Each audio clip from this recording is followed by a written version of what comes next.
Hi, let's understand the current affairs aspects in terms of examination.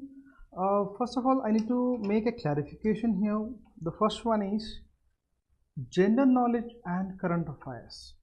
Usually, in general knowledge, or general things, or general studies, whatever is happening at current or present, that is usually we categorize into current affairs.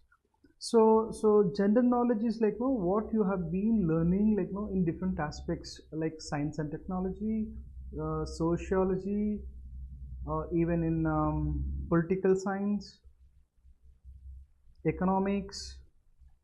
So all these aspects, whatever you are really gaining in knowledge, okay, that is like generic knowledge which you have been attaining from a certain period of time. And then current affairs is like what exactly happening right now, or if anything happened recently, that is all about current affairs.